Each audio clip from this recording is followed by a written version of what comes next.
안녕하십니까 여러분. 사연의 글을 쓰고 지우고 반복하다가 겨우 완성하게 되어 몇 개월 만에 저의 글을 지원하게 됐네요. 저는 50대 여자고요. 남편과 아들 하나, 딸 하나 있는 엄마입니다. 저의 환하고 부하가 치미는 결혼 생활을 써봤습니다. 기가 막히면서도 재밌을 만한 이야기니까요. 꼭 들어주세요. 30살에 연애 결혼을 했어요. 저보다 4살 많은 남편과 2년을 사귀고 부부의 연을 맺었습니다. 저는 중소기업을 다녔고요. 남편은 대기업을 다니고 있었는데 결혼 후에도 맞벌이로 똑같이 일을 다니며 신혼을 보냈어요.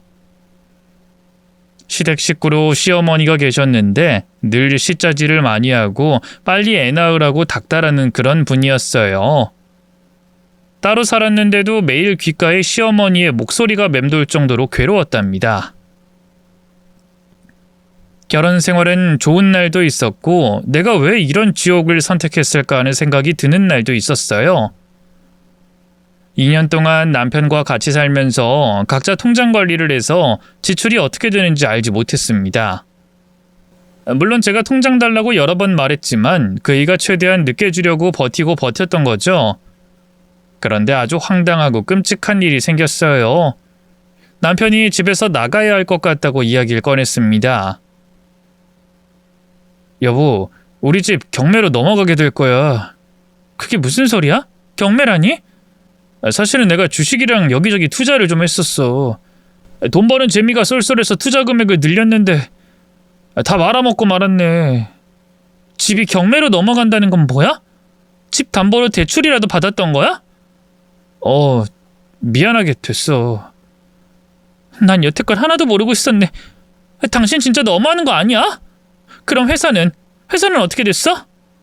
회사 그만두고 받은 퇴직금으로 일부 빚 막았어. 나 매일 출근한다 그러고 다른 데 가서 시간 때우다가 들어온 거야. 내가 미쳐. 이 인간아, 어떻게 그런 큰일을 혼자서 다 결정해? 그래서 이제 우리 어떻게 되는 건데? 집 나가서 월세를 살든 엄마 집에 들어가든 해야지. 정말 미치겠다. 이런 인간을 믿고 2년이나 살았다니 정말 끔찍하다. 미안해 여보. 나도 투자가 잘 돼서 부자 될 줄 알았어. 당신 호강시켜줄 거라 굳게 믿고 있었다고. 남편은 저 몰래 아주 제대로 사고를 쳤습니다. 빚이 하도 많아서 파산 신청까지 했답니다. 저는 남편과 확 이혼해버리려다가 매일 두 손을 싹싹 비는 남편이 다시는 불로소득을 위한 짓거리는 안 하겠다고 하고 통장도 저에게 맡기겠다고 하더군요. 이제 와서 통장 맡기면 뭐해? 갚아야 할 빚을 나더러 대신 갚으라는 거야? 아니 내가 다시 취직하면 그 월급 관리 당신이 하라고. 취직이 되겠냐? 신부일자 돼서 어디서 받아주긴 하겠냐고. 나 같이 일하던 선배가 개인 사업한다고 해서 거기 들어가기로 했어. 일만 잘하면 월급 많이 주겠대. 그나마 남편이 재취업에 성공했다고 해서 조금은 마음이 놓였습니다. 그런데 아무리 생각해도 마이너스인 상황이라 어디 집을 얻는 것보단 시댁에 들어가서 한 2년 신세를 지는 게 낫겠더라고요. 시어머니도 무조건 들어와서 살라고 밀어붙이셔서 결국 험난한 시집살이를 결심하고 시댁에 들어가게 됐습니다. 시어머니의 시자질은 여전했어요. 따로 살 때는 피할 저희 집이 있으니 참아줬는데 시댁에서 욕을 잔뜩 먹고 도망갈 곳이 없으니 정말 괴롭더라고요. 야 며느라, 넌 임신도 못했으면서 뭐가 그리 피곤한 거냐? 9시밖에 안 됐는데 자러 가겠다고? 어머님, 많이 피곤하기도 하고 내일 일찍 출근해야 해서요. 세상 일을 너 혼자 다 하냐? 주방 가서 쌓인 그릇들 설거지하고 내일 우리 아들 먹일 사골 좀 우려놔라.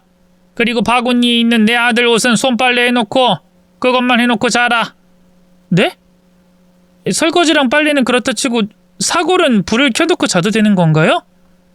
아니, 30분에 한 번씩 확인해가면서 끓여야 한다. 자면서 끓이면 되니까 너무 부담 갖지 마라. 시어머니의 요구사항은 매일 이렇게 많았습니다. 하루는 진짜로 피곤해서 당장 쓰러질 것 같았는데 시댁에 친척들이 오셔가지고 잠 한숨 못 자고 새벽까지 술상을 차려드리고 치웠답니다. 그런 모임은 가끔 있어야 하는 건데 시어머니는 시도 때도 없이 지인이나 친척들을 불렀고 저에게 일을 다 시켜 먹었네요. 1년 동안 힘들게 시집살이 했고 하루빨리 시댁에서 나가고 싶었습니다. 남편이 선배 밑에서 일을 잘해서 어느 정도 빚을 갚았으니 대출을 받아 전세로 이사 가자고 말했답니다. 여보, 이사 가자고? 아직은 때가 아니야. 난 대출 안 되는 거 알잖아. 내가 돼. 나도 직장인이라서 어느 정도는 돼. 좋은 집까진 아니지만 아파트에 전세로 들어갈 수준은 돼. 나 이대로 시댁에 계속 지내다간 우울증 걸릴 것 같아. 우리 나가자. 무조건 나가야 해. 조금만 더 살자. 형편 되면 내가 집 구할게. 남편이 조금만 더 참아달라고 해서 몇 번이고 미뤘는데 점점 제 상태는 악화되었습니다. 시어머니 그림자만 봐도 경기를 일으키듯 놀랐고 시모 목소리를 들으면 귀에서 가시가 돋는 기분이었습니다. 그럴 때마다 남편을 갈구면서 화풀이를 했답니다. 그렇게 안 하면 제가 미쳐버릴 것 같으니 꽝 대신 닭으로 남편을 몰래 갈궜죠. 시댁에서 지낸 지 1년하고 절반이 지났을 무렵 남편이 대형 사고를 쳤습니다. 되돌릴 수 없는 무지막지한 사고였죠. 저에게 모르는 번호로 사진을 보냈는데 다른 여자와 침대에서 찍은 사진이었습니다. 합성인가에서 확대해서 봤더니 남편의 몸에 있는 점의 위치도 모두 같더라고요. 대놓고 저에게 이런 사진을 보낸 사람이 누구인지 전화해봤더니 상간녀였습니다. 둘이 아주 각별한 사이니 정리하라는 카톡을 보냈더라고요. 너무 기가 막혀서 퇴근하고 집에 가 시모와 남편 앞에서 사진을 보여줬습니다. 그리고 남편이 무슨 말을 하기도 전에 일단 매를 들었습니다. 시모의 등산 스틱으로 그이의 머리와 팔다리를 두드려 팼습니다. 여보, 내 말 좀 들어봐. 내가 그러니까 이 여자랑 하룻밤 논 건 맞아. 술에 취해서 실수로 이런 거야. 절대 사심 같은 건 없다고. 미안해, 여보. 한 번만 봐줘. 이 미친 인간아. 내가 이 사진을 받고 기분이 어땠을 거라고 생각해? 이 더러운 개자식아? 너랑은 못 살아. 이혼하고 끝내. 여보, 미안해. 근데 정말 아무 사이도 아니야. 내가 술에 취해서 실수한 거라고. 생각해봐. 누가 바람 피우는 사진을 이렇게 당당하게 찍겠어. 난 사실 기억도 잘 안 나. 이 여자는 당신이랑 시작하겠다고 나더러 정리하라는데 이 여자가 그래? 단단히 돌았나 보다. 절대 그럴 일 없어. 내가 확실하게 끊어버릴게. 닥쳐! 난 당신 같은 더러운 놈이랑은 못 살아. 이혼해! 제가 이혼하자면서 등산 스틱으로 후려쳤더니 시어머니가 등산 스틱을 빼앗더니 저를 밀치더군요. 야, 넌 고작 이런 일로 내 아들을 잡아야겠냐? 하룻밤 실수라고 하잖아. 사내가 큰일 하려면 밖에서 회포도 풀고 그러는 거지. 고작 이런 걸로 내 아들을 때려? 그리고 이혼? 야, 이혼할 거면 너 몸만 나가. 애 하나 못 낳는 며느리 나도 필요 없으니까 몸만 가지고 나가. 어머님, 지금 이 사람 편드는 거예요? 바람 났는데 그냥 실수라고요? 같은 여자로서 정말 그렇게 생각하세요? 야, 내 남편도 한두 번 실수하고 그랬어. 남자는 원래 한두 번 그렇게 실수도 하고 그러는 거야. 본능적으로 만들어진 존재라서 실수를 할 수도 있다고. 남편보다 어머님이 더 무섭네요. 어떻게 바람난 걸 아무렇지 않게 말할 수가 있어요? 야, 나도 내 아들도 너한테 불만 많아. 이혼하고 싶으면 그 잘난 몸뚱아리만 나가면 될 거 아니야. 시어머니 때문에 더더욱 기가 막혀서 뒷골이 땡겼습니다. 폭발하기 직전 상태가 되었는데 남편이 절 데리고 시댁에서 빠져나왔고 인적이 드문 골목길까지 가더니 무릎을 꿇고 빌더라고요. 여보, 엄마가 하는 말은 다 한 귀로 흘려버려. 우리 엄마 원래 저런 분인 거 당신도 알잖아. 그리고 내가 하루 실수한 거 진짜 미안해. 술이 원수지. 난 하나도 기억이 안 나. 무슨 일이 있었는지 아무것도 기억이 안 난다고. 사진 보고 뜨문뜨문 생각이 나긴 하는데 내가 그 여자랑 잘해보겠다고 당신과 정리하겠다는 소린 절대로 하지 않았어. 그 여자가 제대로 돌아버린 거라고. 여보, 한 번만 봐주라. 다신 이런 일 없도록 할게. 여보, 그냥 때려. 화 풀릴 때까지 날 때려. 웃기는 자식이네. 그래, 일단 때릴게. 때리고 나서 이혼하면 되겠어. 그의 면상에 양뺨을 시원하게 명쾌한 소리가 울리도록 실컷 때렸고 몸뚱이도 질리도록 걷어찼습니다. 그리고 나서 혼자 생각 좀 하려고 근처 카페에서 턱을 괴고 오랫동안 생각했습니다. 남편과 이혼할지 말지에 대한 고민을 했죠. 그런데 지금 이혼하면 재산이 없는 남편에게 받을 게 없을 것 같았고 또 저도 당장 홀로서기 할 준비가 되지 않았으니 참아야 하는 쪽으로 생각이 기울었습니다. 정말 미련하고 바보 같았죠. 용서를 비는 남편의 얼굴이 자꾸 생각났고 한 번은 봐줘도 될 것 같다는 판단을 내렸답니다. 그래서 남편과 둘이 다시 대화를 나눴어요. 한 번 참아주는 대가로 몇 달 안에 시댁에서 나가기로 말이죠. 그이는 제가 원하는 대로 다 해주겠다며 용서만 해주면 다 제 뜻대로 하라고 했답니다. 결국 다시 시집에서 지내게 됐는데 한두 달이 지나도록 시어머니는 저에게 아무 말도 하지 않으셨습니다. 그래도 양심은 있는지 시자지를 관두고 침묵한 채로 지내시더라고요. 그리고 얼마 뒤에 분가를 할 수밖에 없는 일이 생겼습니다. 제가 임신했답니다. 병원에서 확실한 임신이라고 해서 들뜬 마음으로 시댁애가 남편에게 먼저 말했습니다. 여보, 나 임신했어. 이제 드디어 엄마 아빠가 된다고. 뭐? 임신? 당신 그거 진짜야? 남편은 인상을 팍 쓰면서 진짜 임신이 맞냐고 하더군요. 그리고 시어머니 역시 뜨거운 한숨을 쉬면서 재차 묻더라고요. 임신이라고? 너 그거 사실이야? 어머님 왜 화를 내고 그러세요? 그동안 애가지라고 엄청 뭐라 그러셨잖아요. 네, 참 어이가 없네. 심호자는 제 임신 소식에 왜 이런 반응을 보이는지 이해가 되지 않았습니다. 그런데 잠시 후 남편 입에서 아주 충격적인 말이 나왔습니다.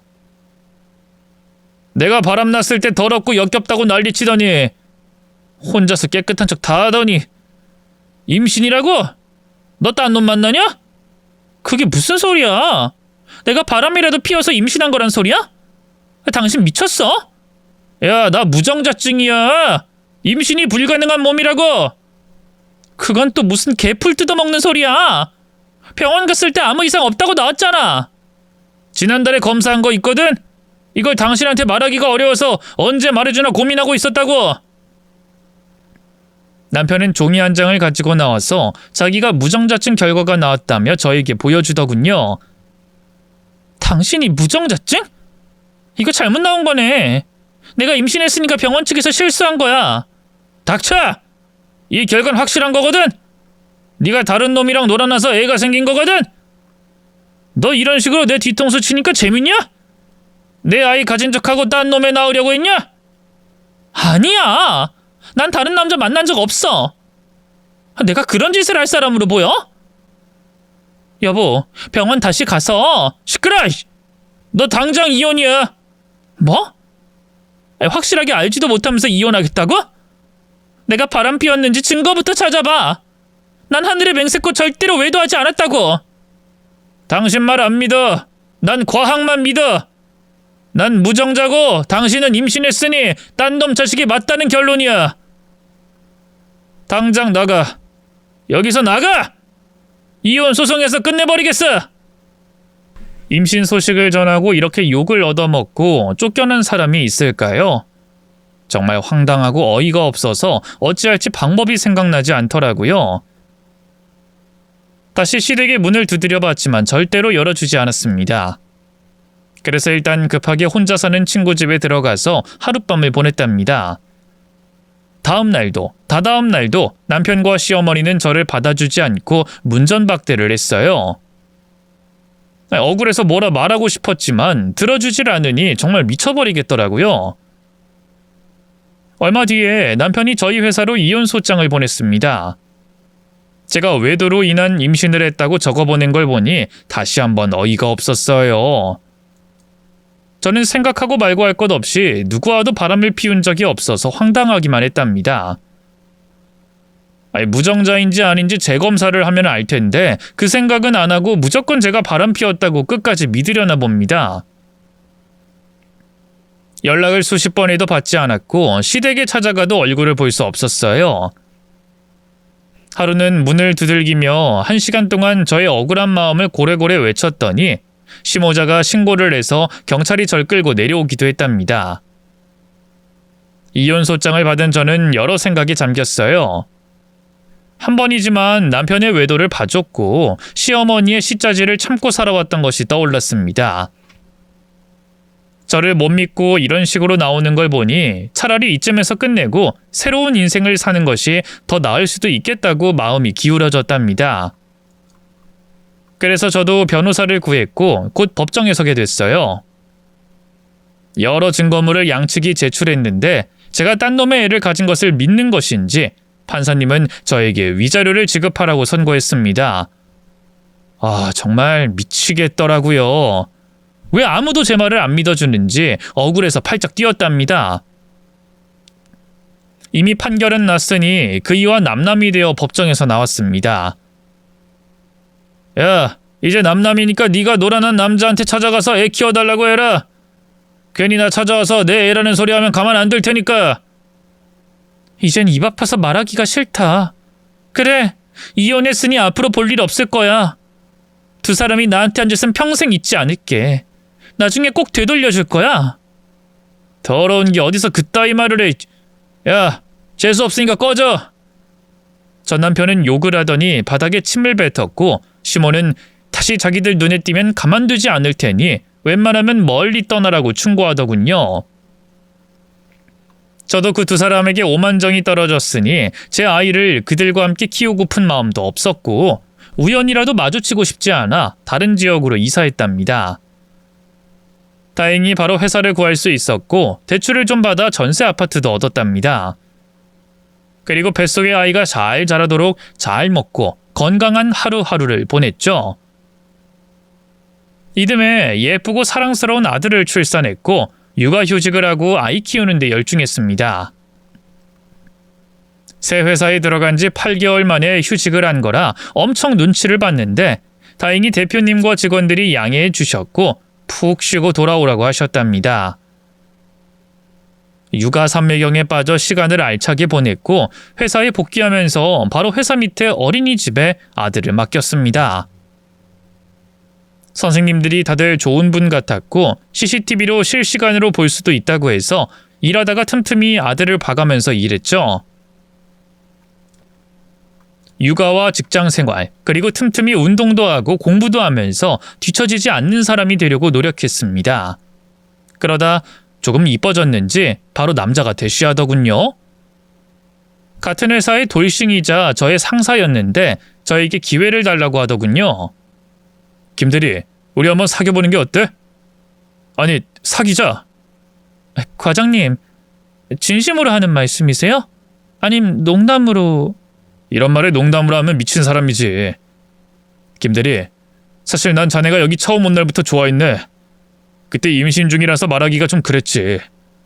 그런데 이젠 건강한 아이도 낳았고 준비가 된 것 같으니 고백하는 거야.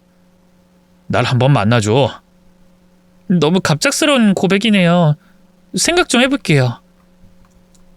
사실 과장님이 저에게 좋아하는 티를 몇 번 내서 대충 눈치는 채고 있었습니다. 그리고 과장님은 저처럼 아이를 키우는 돌싱이라 통하는 게 많았고 고민 상담을 잘 들어줘서 항상 큰 힘이 되던 분이었어요.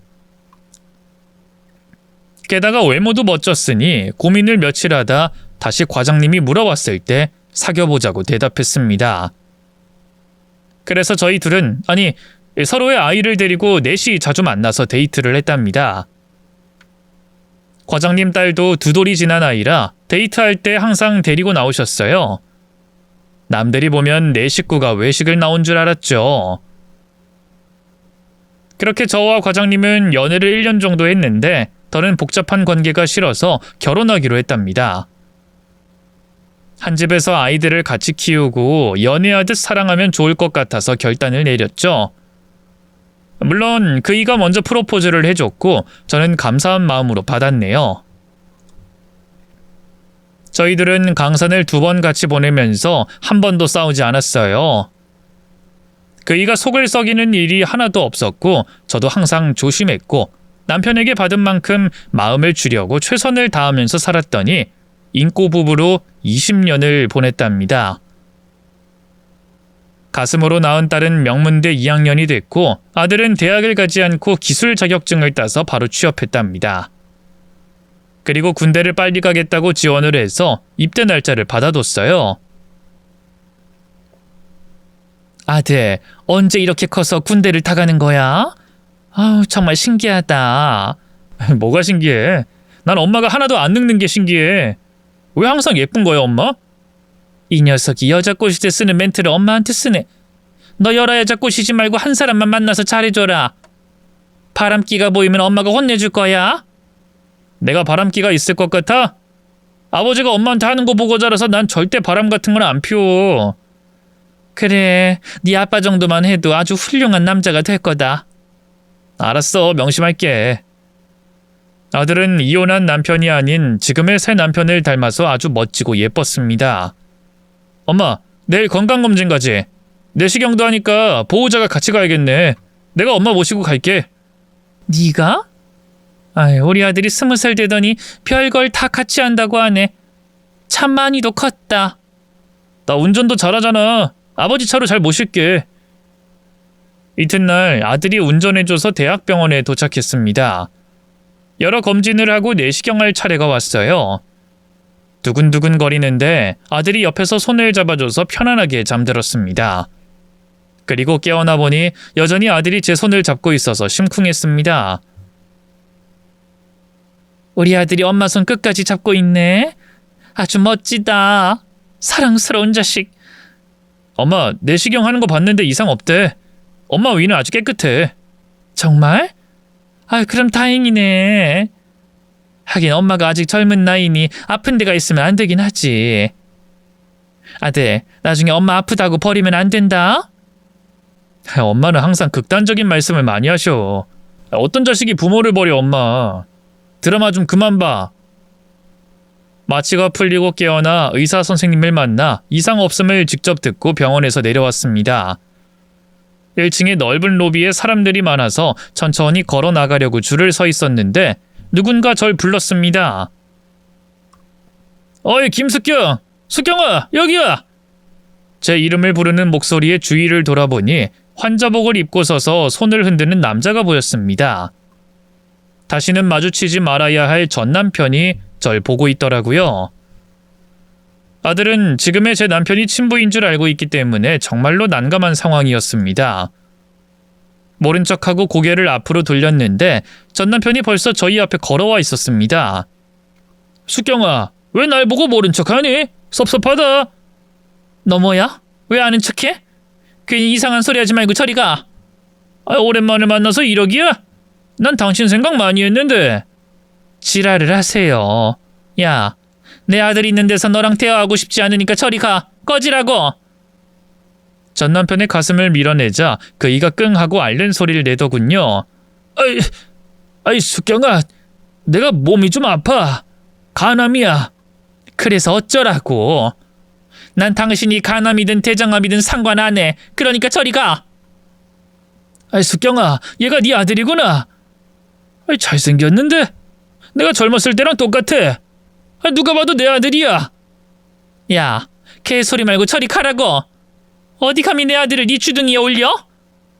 그러자 전 남편이 제 아들의 손을 덥석 잡더니 악수를 하더군요. 이름이 뭐냐? 네? 전 수철이요. 수철아, 우리 처음 보지만 한 핏줄이다. 내가 네 아빠야. 네? 그게 무슨 소리예요, 아저씨? 이상한 사람이군요. 저리 비키세요. 사실 네 엄마랑 난 결혼한 사이다. 널 임신했을 때 이혼했어. 뭐라고요? 전 남편이 미쳐서 떠드는 소리에 정말 환장하겠더라고요. 그래서 따귀를 한 대 날려줬습니다. 닥치지 못해? 어디 그 더러운 입으로 헛소리래. 숙경아, 내가 하나 고백할 게 있어. 나 무정자증 아니야. 그때 내가 만나던 여자도 임신을 했었어. 그래서 너와 그 여자 중 한 사람을 선택해야 했는데 우리 엄마가 너 아닌 다른 여자를 선택하라고 해서 무정자증이라고 거짓말했어. 전 그이가 진단서를 위조하고 무정자증이라고 우긴 건 알고 있었지만 상간녀가 임신해서 쇼를 벌이고 이혼한 걸 처음 알았습니다. 당장 따지고 싶었으나 아들이 옆에 있으니 그냥 모르쇠로 응대했습니다. 도대체 무슨 말을 하는지 하나도 모르겠네. 내 아들의 아빠는 지금 회사에 있어. 당신과 전혀 상관없는 애라고. 숙경아, 과거에 내 잘못 용서해줘. 그리고 우리 아들한테 부탁 좀 하자. 뭐? 이 인간이 돌았나? 내 아들한테 무슨 부탁을 해? 꺼져. 그만 떨어지라고. 전 남편은 제 아들의 손을 잡고 눈을 마주치며 말했습니다. 아들아, 넌 내 친아들이야. 복잡한 거 알지만 진실은 하나다. 너와 내가 부자 사이라는 거. 수철아, 애비가 많이 아파. 간암이라 수술이 필요하다. 네가 검사받고 날 살려준다면 이 은혜 잊지 않으마. 진짜 거지 같은 놈이었습니다. 저는 바로 귀싸대기를 후려쳤습니다. 미친 자식. 헛소리도 정도껏 해라. 수철아, 가자. 아들은 당황해서 움직이지 못했어요. 제가 힘으로 끌고 나가려는데 말을 듣지 않더라고요.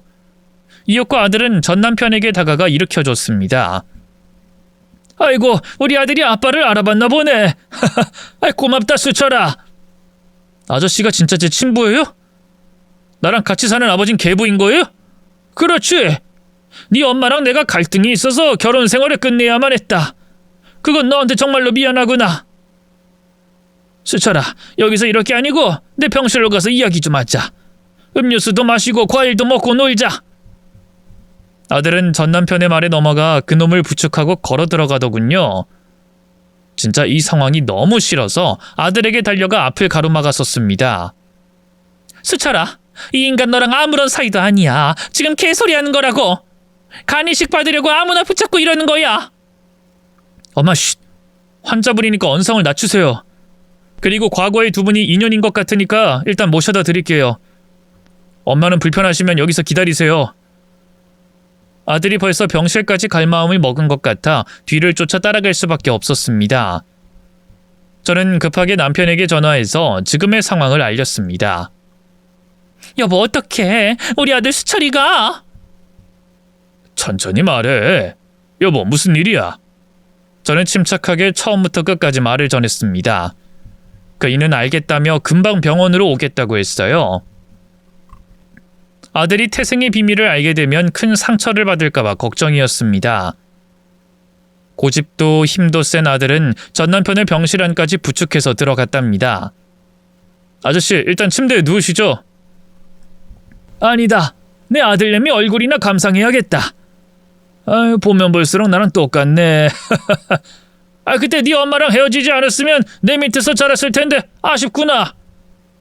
제가 아저씨의 아들인가요? 생물학적으로 아저씨의 아들이 맞나요? 그래, 넌 틀림없이 내 아들이다.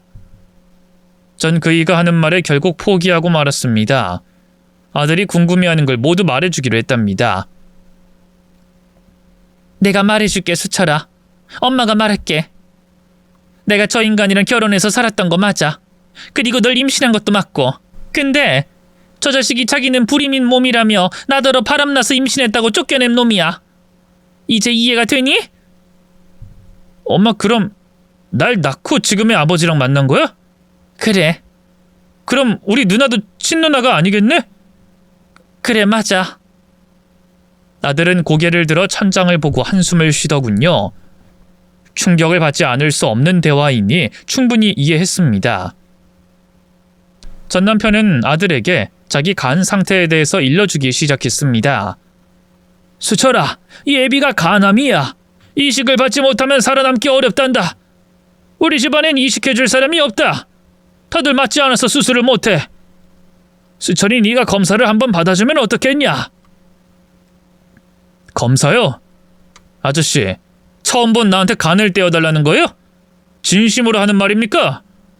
그럼 내가 농담하겠니? 그리고 왜 계속 아저씨라고 부르는 거냐? 아빠라고 불러, 아빠. 전 남편이 큰 소리로 말하자 아들은 고개만 갸웃거렸습니다.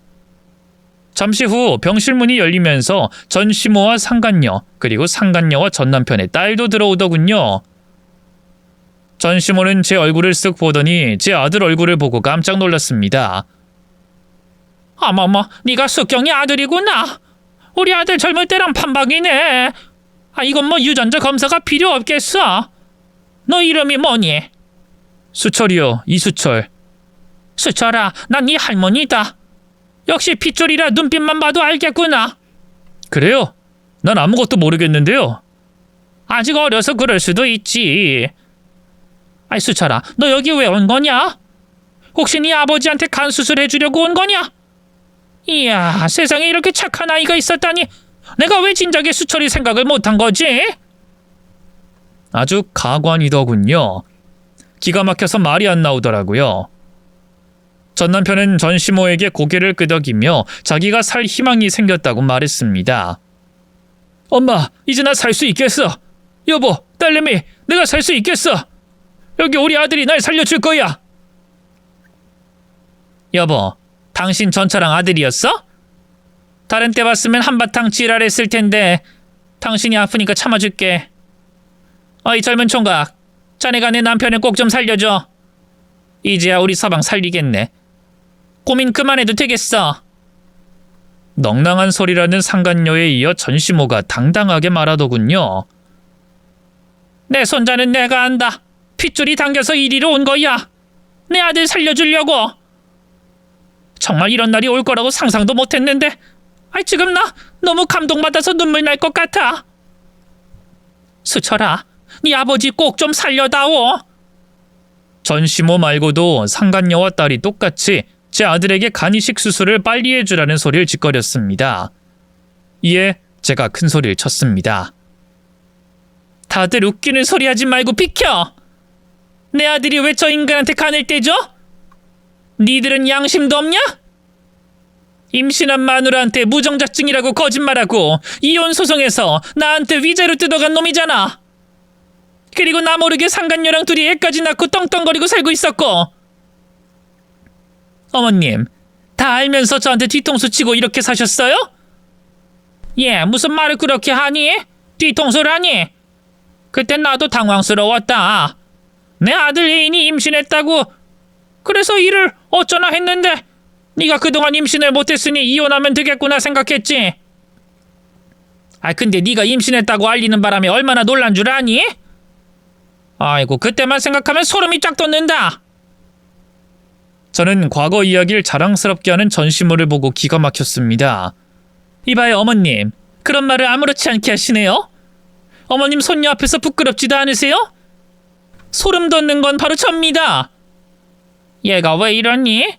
우리 손녀도 중요하지만 당장 내 아들을 살릴 귀인이 왔으니 사실대로 말하는 게 옳은 거잖아. 얘야, 손자 수철아, 내가 네 할머니야. 네 아버지 위해서 간 검사를 받아보거라. 아마 이식이 가능할 거야. 난 그렇게 믿을 게다. 어머님, 그만하지 못하세요? 무슨 말 같지도 않은 소리를. 수철아, 가자. 네가 왜 여기서 이런 미친 인간들의 말을 듣고 있는 거야? 엄마가 다 말해줬잖아. 나쁜 사람들이라고. 그만 가자. 어서 가자고. 아들은 힘을 주면서 저에게 가만히 있으라고 했습니다. 엄마 잠깐 있어봐. 간 이식이 절실하다잖아. 그리고 내 친아버지라는데 어떻게 모른 척할 수가 있겠어? 엄마, 나 친아버지 살리고 싶어. 검사 받을래. 너 미쳤니? 이 인간은 몹쓸 인간이라고. 그리고 우리랑 아무런 상관없단 말이야. 죽든 말든 네가 신경 쓰지 않아도 된단 말이야. 엄마, 나가 계세요. 집으로 돌아가. 난 친아버지와 할머니랑 얘기 좀 더 할게. 그리고 여동생인지 누나인지 이 여자아이랑도 대화하고 싶어. 핏줄이라서 그런지 무지하게 당기나 봐. 엄마는 나가봐. 아들의 말에 저는 충격을 받았고 전 시댁 인간들은 박수를 치며 기뻐했습니다. 전 무조건 안 된다고 아들을 끌어내려고 했는데 전시모와 상간녀가 저를 밀어내서 쫓아냈답니다. 병원 복도에서 안절부절 못하고 있는데 때마침 회사에 있던 남편이 도착했더군요. 전화로 병실 앞으로 오라고 했고 곧 만났습니다. 여보, 어떡해. 진짜 미친 일이 벌어졌어. 천천히 말해봐. 당신 전 남편이 여기 입원한 것까지만 들었으니 무슨 일이 일어난 건지 차근차근히 설명해줘. 저는 심호흡을 연달아 하고 하나도 빠짐없이 말해줬습니다. 남편은 화를 내며 병실 안으로 들어갔습니다. 야, 이 개자식아! 감히 내 아들의 간을 받겠다고? 이게 말이 되는 경우냐? 수철아, 당장 나와! 상종하면 안 될 인간들이라고! 아버지, 저희 계부라면서요? 여기 누워있는 분이 제 친부고요. 수철아, 그게 그렇게 중요하니? 임신한 네 엄마를 버린 건 저놈이야! 아주 나쁜 놈이라고! 어서 나와! 아니요, 전 오늘 검사도 받고 진짜 식구들과 이야기 더 많이 나눠야 할 것 같아요.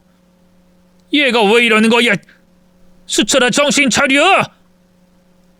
남편이 아들을 붙잡고 나오려고 하는데 이를 뿌리치더군요. 아들은 굳게 마음을 먹었다며 가만히 두고 나가라고 했습니다. 저와 남편은 절대 안 된다고 몇 번이고 말했죠. 그러나 흔들리지 않는 아들이 저와 그 일을 병실 밖으로 밀어내더니 문을 쾅 닫았습니다. 그리곤 전 시모가 간호사들에게 말해 저희 둘을 들어오지 못하게 막아달라고 하더라고요. 진짜 끔찍한 일이 벌어지고 있었습니다. 건강검진하러 아들과 같이 왔다가 이게 웬 날벼락입니까? 전 미쳐서 돌아버리기 일보 직전이었어요. 병원 안에서 나가지 못하고 의자에 앉아 아들이 나오기만을 기다렸습니다. 안에서 무슨 이야기가 오갔는지 1시간 뒤 아들이 전 시모와 상간녀와 딸의 경호를 받으며 나왔어요.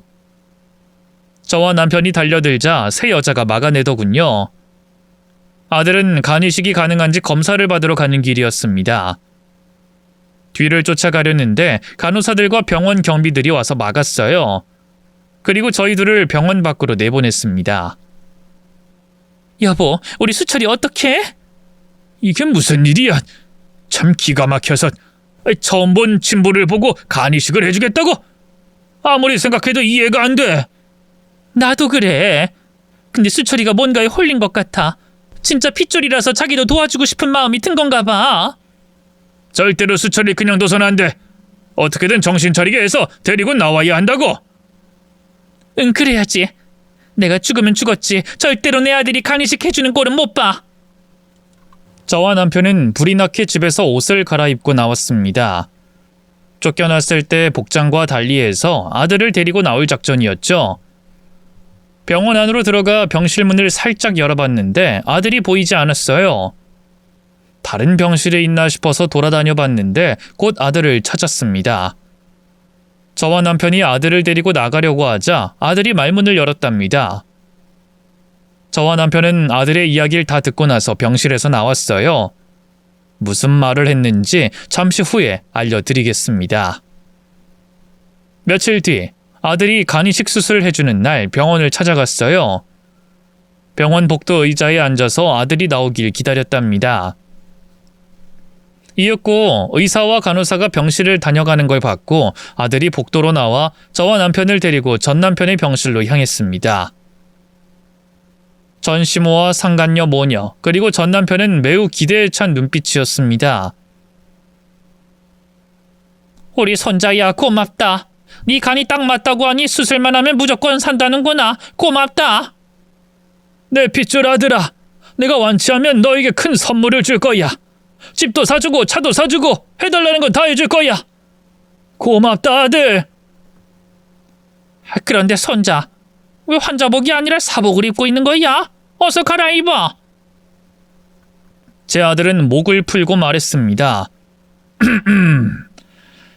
아, 이거 재밌네. 우리 엄마한테 미친 짓 버리고 이혼하고 내버린 모녀와 상간녀한테 재밌는 장난 좀 쳐봤는데 끝까지 날 믿고 있네? 설마 진짜로 내가 간이식 해줄 거라 믿고 있던 거야? 조금도 의심을 안 하고 진짜로 믿은 거야? 아들아, 그게 무슨 소리냐? 장난이라니? 얘끼 이놈! 친애비 앞에서 말이 심하구나. 너 어서 가서 옷 갈아입고 수술 받을 준비해. 미친. 당신이 우리 엄마 가지고 놀듯이 버렸다는 말 듣고 뭔가 한 방 먹여주려고 따라 들어온 거야. 그리고 자꾸 친아버지라는 소리 하는데 듣기 역겨우니까 그만해.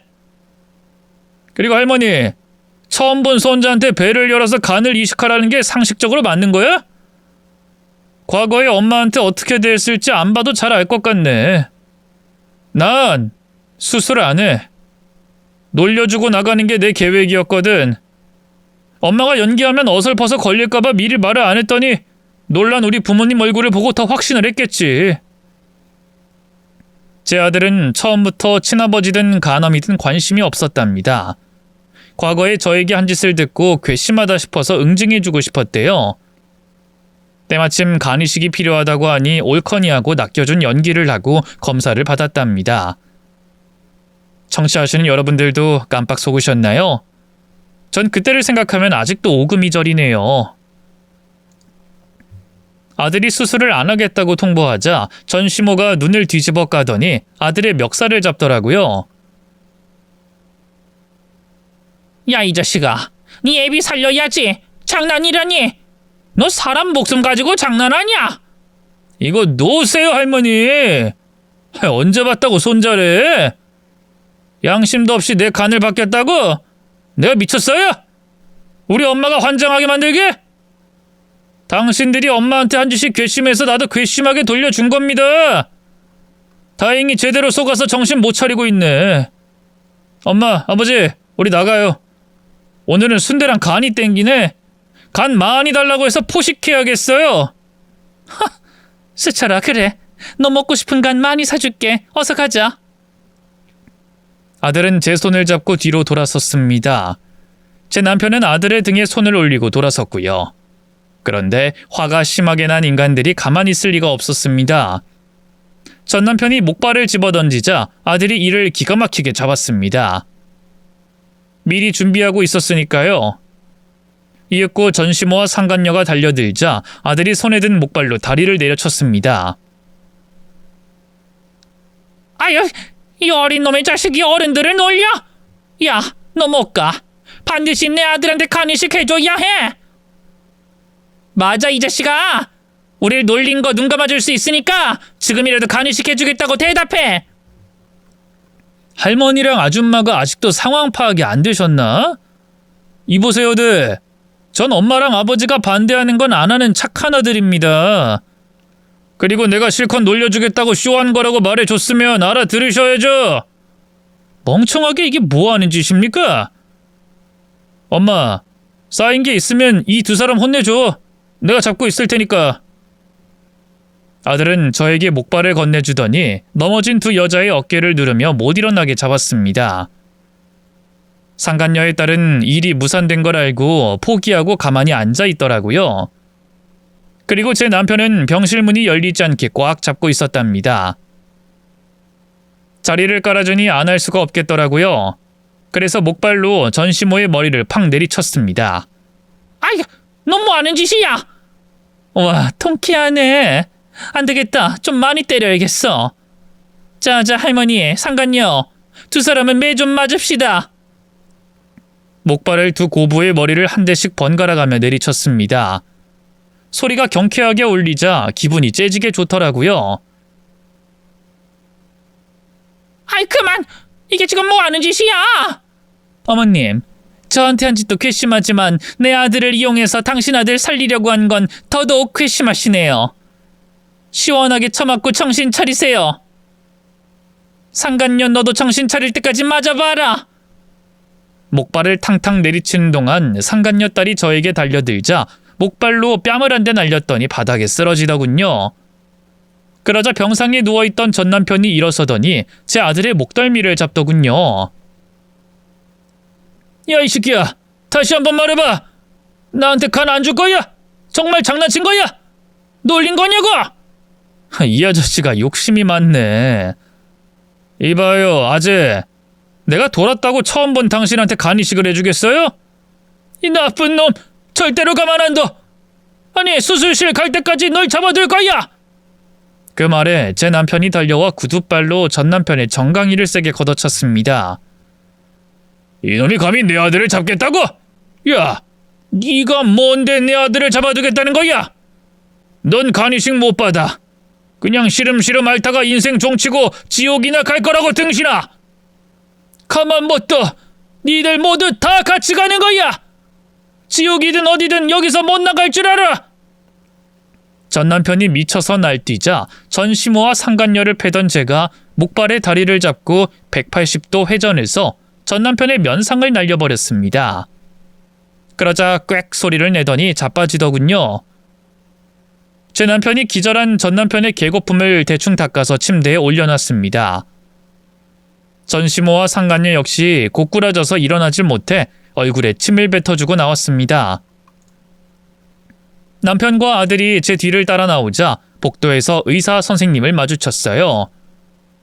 어이, 수철씨 어디 가십니까? 수술하셔야죠. 전 의사에게 말했습니다. 내 아들 수술 안 합니다. 혹시라도 내 아들에게 손대면 가만 안 둘 거예요. 비키세요. 아니, 수술 시간 다 잡아놓고 이러시면. 의사 선생님, 내가 말했잖아요. 안 할 거라고. 저 인간들 벌받아 마땅한 것들이니 그냥 내버려 두세요. 누구의 간식도 해주지 말라고요. 아시겠어요? 저는 고래고래 소리를 지르고 남편과 아들의 손을 잡고 병원에서 뛰어나왔답니다. 정말 쾌감이 장난 아니게 좋았어요. 제대로 한 방 먹였다. 저 쓰레기 인간들 한 방에 쓸어버렸어. 수철아, 이게 다 네 덕이다. 잘했다.